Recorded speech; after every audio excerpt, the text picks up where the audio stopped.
Break के बाद स्वागत है आप सबका। एक रिपोर्ट से आपको रूबरू कराते हैं। सबसे पहले कि बीते दिनों सामने आई केंद्रीय विद्युत प्राधिकरण यानी सीईए की रिपोर्ट ये बताती है कि साल 2015-16 में हरियाणा बिजली के मामले में सरप्लस होगा, यानी मांग के मुकाबले सप्लाई ज्यादा रहेगी।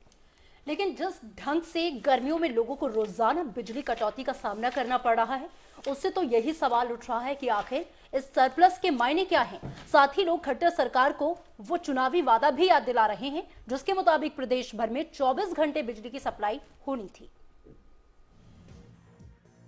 पिछले साल सर्द माहौल में जब चुनावी सरगर्मियां तेज थीं, तो बीजेपी ने बिजली कटौती के आदी हो चुके सूबे के लोगों को तपती गर्मी में राहत की रोशनी और सुकून भरा जून देने का वादा किया था।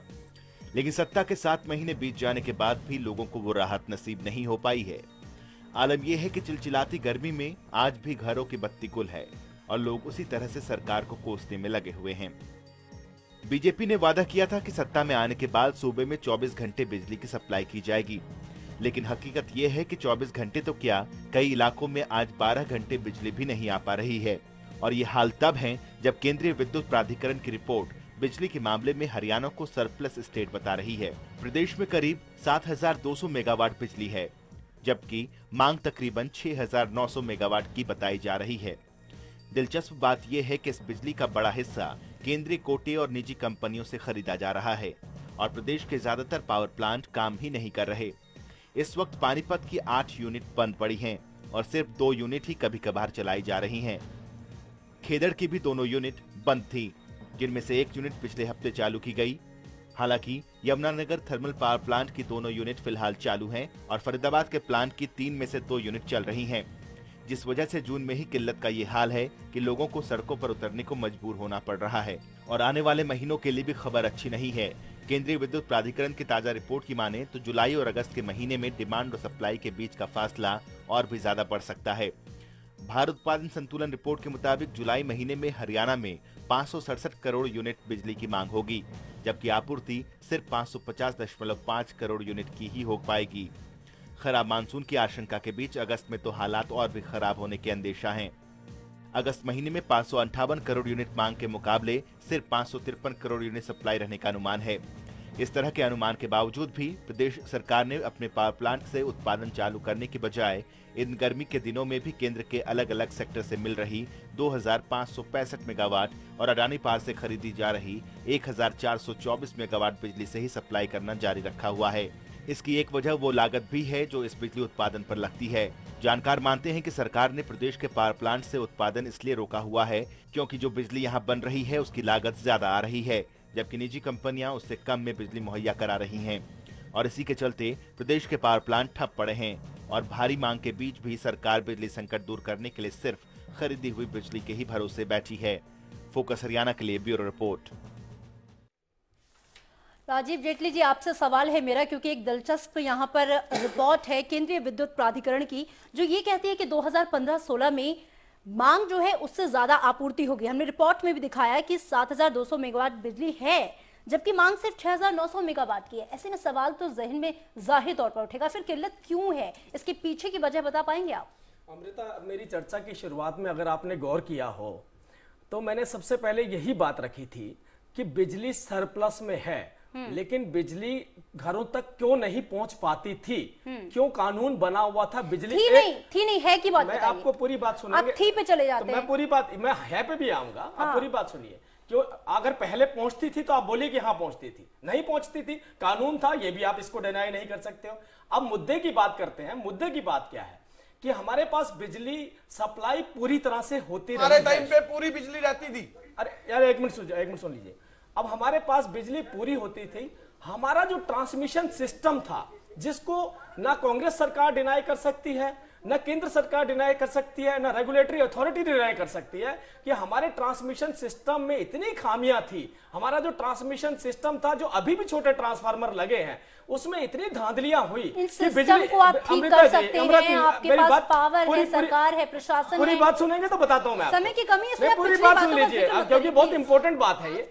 आज ट्रांसमिशन सिस्टम के ऊपर हमने 70 लाख करोड़ रुपया इन्वेस्ट किया। 22,000 सर्कल किलोमीटर की तारें हमने डाली।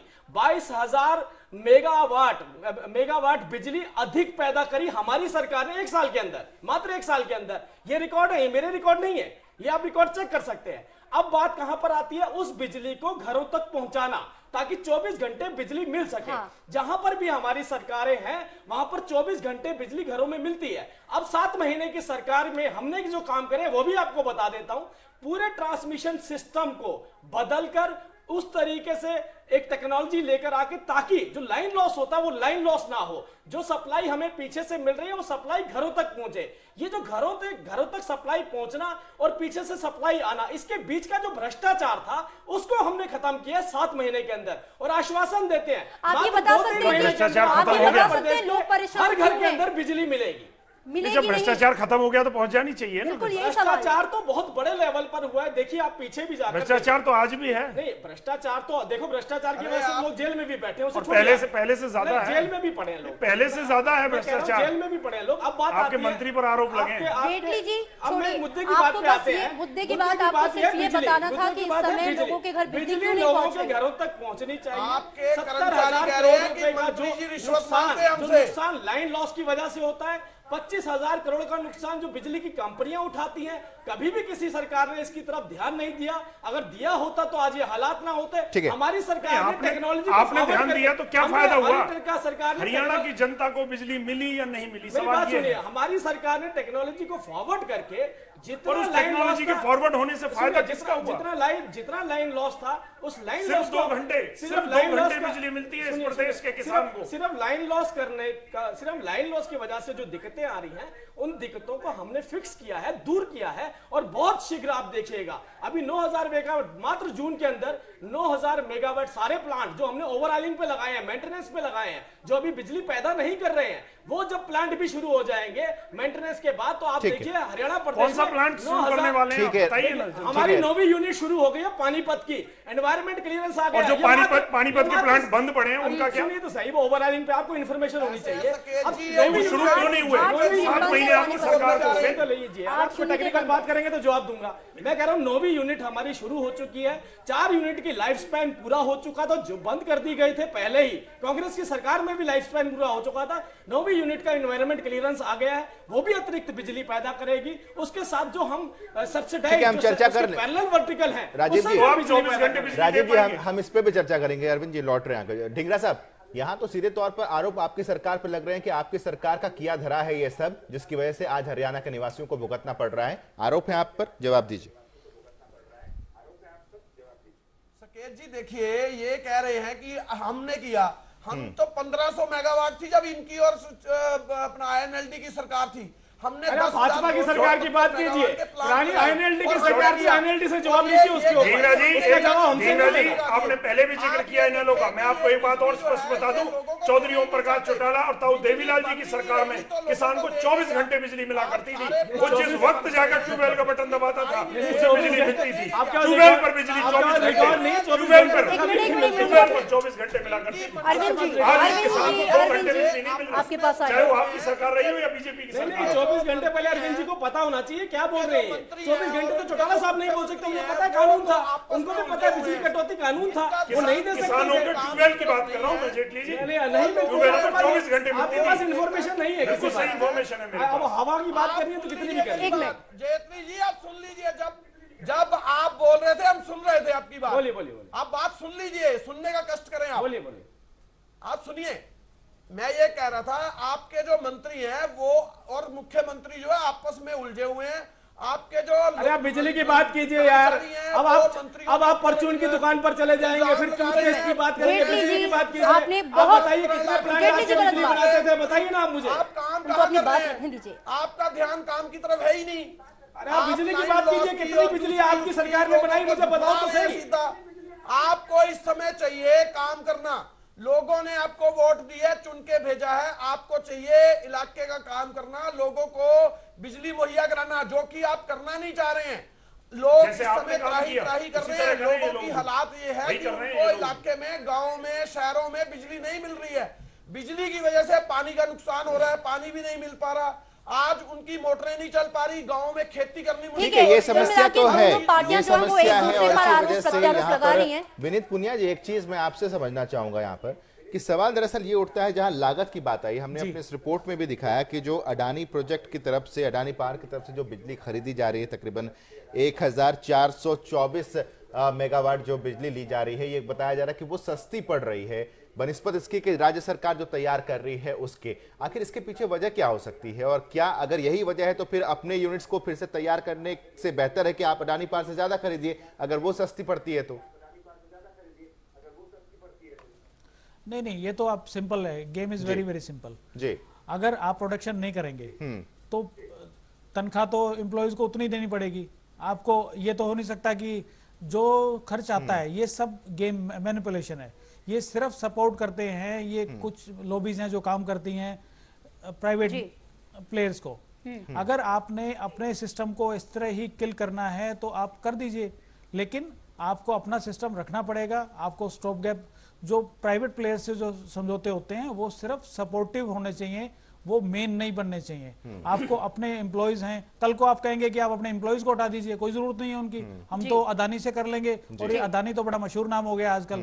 तो इस तरह से हर चीज में अदानी नजर आता है। हालांकि ये समझौता जो है पुराना है, मतलब इसमें कोई अब का तुरंत समझौता नहीं, अदानी से समझौता चलिए ठीक हुआ है, था क्योंकि पिछली वक्त की सरकार भी के कमी टाइम। है। अरविंद भारद्वाज जी का एक आखिरी कमेंट लेना चाहेंगे, क्योंकि यहाँ पे ब्लेम गेम चल रहा है अरविंद जी, और कोई ये बताने के लिए तैयार नहीं है कि जो वर्तमान में संकट है बिजली का वो क्यों है और उसे कैसे दुरुस्त किया जाएगा, उसे कैसे दूर किया जाएगा। सिर्फ एक बात कहना चाहूंगा कि आरोप प्रत्यारोप से ये समाधान नहीं हो सकता इस समस्या का। इसके लिए जरूरत है कि ये लोग सही दिशा में पॉजिटिव सोचकर कोई रास्ता निकालें और बिजली उत्पादन पर ध्यान दें, क्योंकि जब तक खुद उत्पादन को नहीं बढ़ाया जाएगा तब तक ये समस्या सुलझ नहीं सकती। एक दूसरे पर आरोप डालने से ये समस्या का समाधान नहीं है। और इस प्रदेश की जनता ने कि इन उम्मीदों के साथ इनको वोट दिया था, और ये एक सपना देखा था कि जो इन्होंने वादे किए हैं कि हम जनता को 24 घंटे बिजली देंगे, इन उम्मीदों पर और इन जो सपने जो दिखाए गए थे उनके लिए जनता ने वोट दिया था। तो इनका फर्ज बनता है कि अपने जो चुनावी वादे थे उन्हें पूरा करें। और हमारे पार्टी ने भी ये बोला था जब चुनाव के बाद कि हम 6 महीने का टाइम इन्हें देंगे कि ताकि ये जनता के लिए जो इन्होंने वादे किए उन्हें पूरा कर सके, उसके बाद हम आवाज उठाएंगे। तो आज हम इस बात और को इस कहते वजह से हैं आवाज आपने भी उठानी शुरू कर दी, कांग्रेस की तरफ से भी आवाज लगातार उठ रही है, और अब तो लोग घरों से बाहर निकल, अगर जनता परेशान होगी तो ऑब्वियसली हम जी हाँ, घरों से बाहर निकलकर लोग भी अब सवाल पूछ रहे हैं। आप सभी लोगों का बहुत बहुत शुक्रिया हमारे साथ चर्चा में शरीक होने के लिए। लोग ये सवाल पूछ रहे हैं कि क्या हुआ तेरा वादा, और ऐसे हसीन ख्वाब दिखाए गए थे, जो सब्ज़बाग दिखाए गए थे, लोग अब जानना चाह रहे हैं कि आखिर उनका होगा क्या। दीजिए इजाजत, नमस्कार।